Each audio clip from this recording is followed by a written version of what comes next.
un jour, ma grand-mère maternelle m'a dit « Toi, de toute façon, t'as pas de caractère, t'es trop sensible. » Et dans sa bouche, je vous assure, c'était pas un compliment.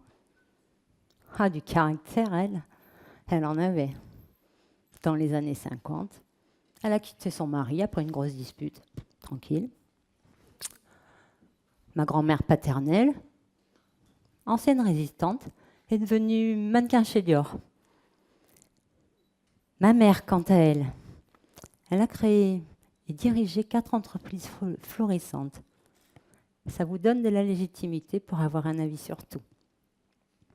Ma sœur, ma grande sœur Doris, elle est chef de groupement chez Casto. On dit d'elle qu'elle a des burnes. Et enfant, on me disait « Ah, mais t'es la sœur de Doris !» Oui. Eh oui, j'ai grandi parmi ces femmes. Leur histoire et leur réussite prenaient toute la place, prenaient toute ma place. Oui, accepter d'être différente. Si je faisais comme ça ne marchait pas, il fallait que je trouve de la place pour être moi. Mon entourage semblait tout extérioriser, alors que pour moi,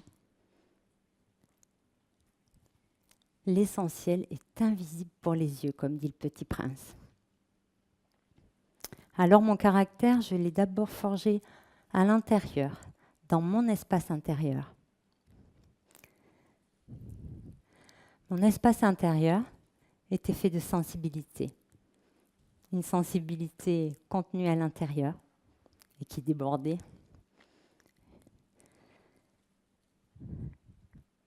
Et c'est pas évident, ni pour moi, ni pour les autres. J'étais très susceptible. Je piquais des crises terribles quand ma mère me donnait des leçons sur la manière d'élever mes enfants.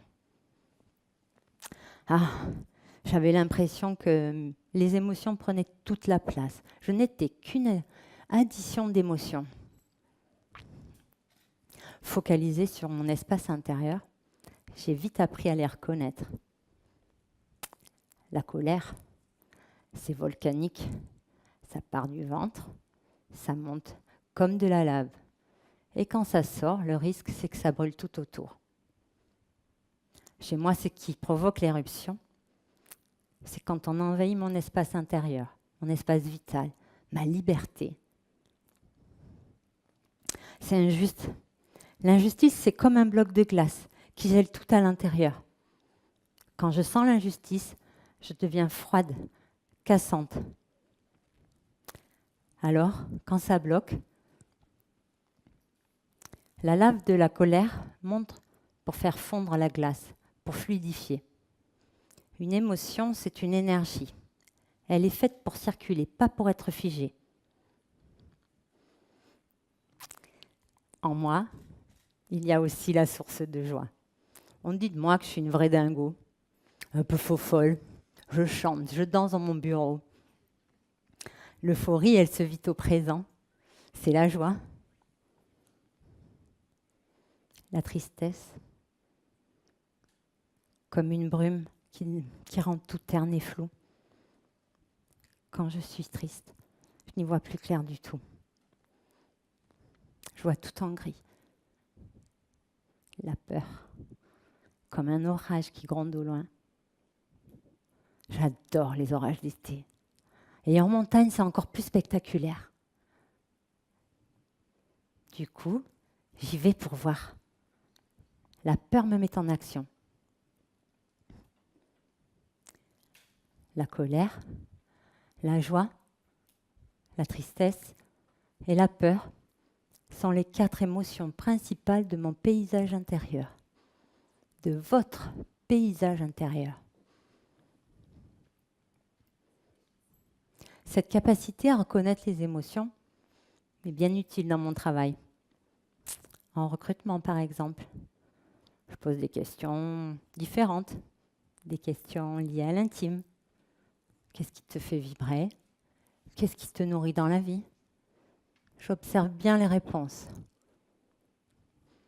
Pas tant dans le contenu, mais dans les faits procurés. Parce que quand on communique, le message qui nous parvient, c'est 55% de gestuel, 38% de ton, et tenez-vous bien, seulement 7% de contenu. Alors, j'observe bien le candidat et je cherche la source de joie.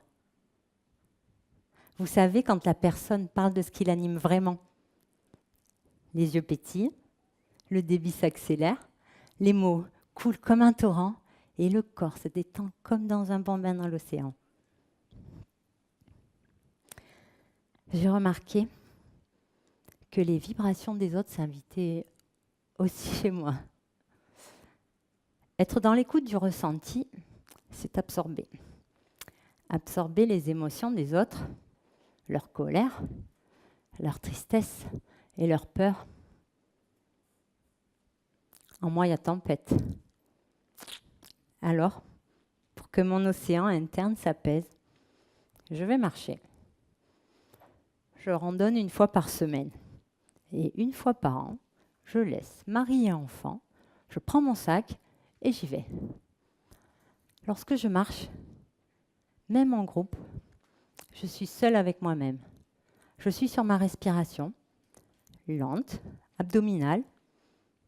J'inspire, j'expire, de belles respirations naturelles, un peu comme de la méditation. Je fais le vide et j'avance. Depuis toutes ces années,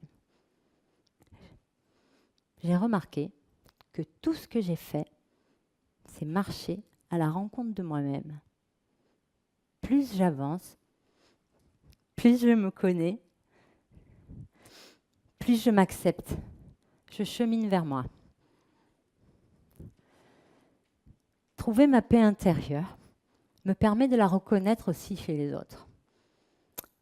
J'aime aider mes collaborateurs à trouver leur talent, à retrouver confiance en eux. Par exemple, avec Jessica, alors elle, zéro responsabilité, elle n'en voulait pas. Je l'ai eue il y a quelques jours au téléphone, elle est en congé maternité. Et là, elle me dit, je suis en train de créer ma boîte. Oui, elle crée sa boîte. J'avais vu l'entrepreneuse en elle. Elle en a mis du temps pour l'accepter. C'est une réussite pour elle. C'est une réussite pour moi. Et je crois que c'est une réussite pour nous tous. Ou encore avec Amel, elle est arrivée complètement détruite dans notre job. Je lui ai d'abord donné des missions qui lui correspondaient. Je l'ai invitée à savourer ses réussites, à ressentir la joie et la satisfaction. Et je l'ai vue, petit à petit, pierre après pierre, se reconstruire. Reconstruire sa maison, reconstruire son intérieur. Moi, ma maison, c'est la continuité de ce que je suis. Chez moi, j'ai tout refait. Il y a beaucoup d'espace, peu de cloisons. Il faut que l'espace se fasse de façon fluide. Mon intérieur est là pour accueillir les autres.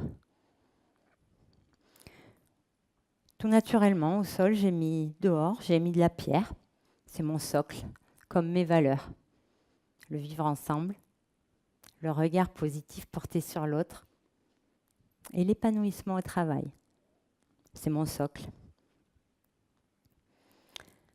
Dans mon jardin, il y a du végétal et peu de fleurs. Non, juste du végétal. La force de la vie qui n'a pas besoin de plaire, qui se contente d'être. Mais ce que mon intérieur a porté de plus beau à mes yeux, ce sont mes enfants. Pardon. Je suis fière de mes enfants.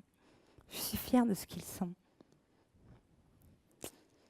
Mon fils, Ange, quand il se raconte, il me touche beaucoup parce qu'il parle de son intérieur. Souvent le soir, quand il se couche, j'entends « Maman, mon énergie, elle n'est pas fatiguée. » et plus petit, il me demandait qui je suis émotionnellement. Ma fille Jeanne, elle est très sensible, mais elle se surprotège. Elle m'impressionne sur la manière dont elle aborde sa vie du haut de ses 16 ans. Elle a un lit naturel dans un groupe, c'est une vraie battante. Mais qu'est-ce qu'elle a du mal à se faire confiance. Aujourd'hui, je lui dis, Jeanne, ta sensibilité fait aussi partie de ce qui te construit en tant que femme. Et dans ma bouche, c'est un bien joli compliment. Merci.